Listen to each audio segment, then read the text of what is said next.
திருவண்ணாமலை மாவட்ட ஆட்சியர் அலுவலகத்தில் மனுக்கள் கொடுக்க வருகை தரும் மாற்றுத்திறனாளிகள் மற்றும் முதியோர்கள் மாவட்ட ஆட்சியரகம் முன்பாகவே பேருந்துகளிலிருந்து இறக்கிவிடப்படுவதால் அங்கிருந்து அவர்கள் மாவட்ட ஆட்சியர் அலுவலகத்திற்கும் அதன் அருகே உள்ள மாவட்ட மாற்றுத்திறனாளிகள் அலுவலகத்திற்கும் செல்ல தரையில் தவழ்ந்து மிகுந்த வலி வேதனையோடு வந்து கொண்டிருந்தனர். இதைக் கண்டு அப்போதைய மாவட்ட ஆட்சியர் கந்தசாமி இவர்களை அழைத்துச் செல்ல 2 பேட்டரி வாகனங்களை வாங்கினார். அந்த வாகனங்களுக்கு முதியோர்கள் மற்றும் மாற்றுத்திறனாளிகள் மிகவும் பயனுள்ளதாக இருந்தன.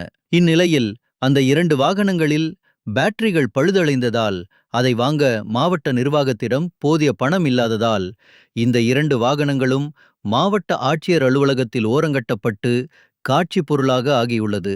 இது குறித்து பல முறை ஊடகங்கள் செய்தி வெளியிட்டும் ஏனோ தெரியவில்லை. இது குறித்து மாவட்ட நிர்வாகம் கவனத்தில் எடுத்துக்கொள்ளாததால் விரைவில் முதலமைச்சர் கவனத்திற்கு கொண்டு சென்று மாற்றுத்திறனாளிகளுக்கு வாங்கப்பட்ட வாகனத்தை மீண்டும் இயக்க வேண்டும் என்பது மக்களின் கோரிக்கையாக உள்ளது.